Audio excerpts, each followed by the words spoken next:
This video will be divided into 3 parts. Number 1, why did India's lunar orbiter take 40 days to get to the moon, whereas the other lunar landers took a mere 4 days? Number 2, the basic process of how the Chandrayaan-3 works in step-by-step format. Number 3, a very short comparison of the Russian Luna 25 lander, why it might last more than 1 lunar day. All in the videos ahead, so don't miss a beat. Presenting the billion-dollar question, why did they require 40 days for the Chandrayaan-3 lunar exploration mission to reach the southern pole of the moon? In contrast, China's Chang'e 2, launched in 2010, only took 4 days to cover the distance between Earth and the moon. The Soviet Union's Luna 1, the pioneering unmanned mission that came close to the moon, accomplished the journey in a mere 36 hours. Even Apollo 11's command module, Columbia, which carried 3 astronauts, reached the moon in just slightly over 4 days. While the ISRO program has a budget of just $75 million, which is the main reason they have to use the ingenious method to lower costs by implementing the gravitational pull of the moon and the Earth to get to its destination because of its less powerful rockets. The Chinese Chang'e 2 cost around $219 million. Adjusted to inflation, it's over $316 million. The Soviet Union Luna 1 in the 1960s cost around $200 million when adjusted to inflation. The estimated cost of the Soviet Union lunar program in 1964 was $6 to $10 billion. And the most ambitious program, Apollo 11, cost a staggering $25 billion during the 1960s, and when adjusted to present-day inflation, it's around $200 billion. The bottom line is the rockets were not powerful enough to make a direct trajectory to the moon, possibly due to the extremely low budget, but ingeniously took the slingshot method to achieve this mission. Moving forward, let's discuss the parts and function that is required to take the aircraft to orbit. The Launch Vehicle Mark III, also referred to as LVM-3, stands as a 3-stage medium lift. It consists of the payload fairing, which can carry the Chandrayaan-3 spacecraft. Chandrayaan-3 again consists of an indigenous propulsion module, a lander module, and a rover. Let's look at the basic step-by-step process of launching this rocket. Step number 1. The rocket's functioning revolves around a staged combustion cycle, employing liquid-fueled engines for both its core and supplementary boosters. Propelling the core stage is the Vikas engines. Step number 2. Concurrently, 2 solid propellant boosters contribute extra thrust during the initial launch phase.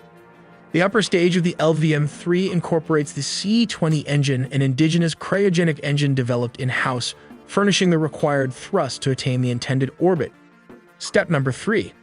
The vehicle initiates liftoff through the simultaneous ignition of the 2 boosters. Following this, the core stage L-110 is ignited roughly 113 seconds into the flight. Both S-200 boosters burn for around 134 seconds, and separation occurs at the 137-second mark. Step number 4. The payload fairing housing the satellite is subsequently detached at an altitude of 115 kilometers above the planet, approximately 217 seconds after launch. Step number 5. Chandrayaan-3 integrated module separates from the launcher and opens its solar panels. Step number 6. It is here the module will commence orbit-raising maneuvers. After orbiting for a few hours, the module will shift orientation toward the Sun. It will make around 5 orbits around the Earth. In layman's terms, they call this a slingshot technique, using the gravitational pull of the Earth and the internal thrusters to achieve the Moon-to-Earth orbit path. Step number 7. It is at this stage the module will get captured in the Moon-Earth orbit. It will then use the thrusters to slow down the module. Step number 8. Lander will separate from the orbiter. Step number 9. Even after detaching, the lunar orbiter will still be working, scanning the lunar surface for possible landing operations. Step number 10.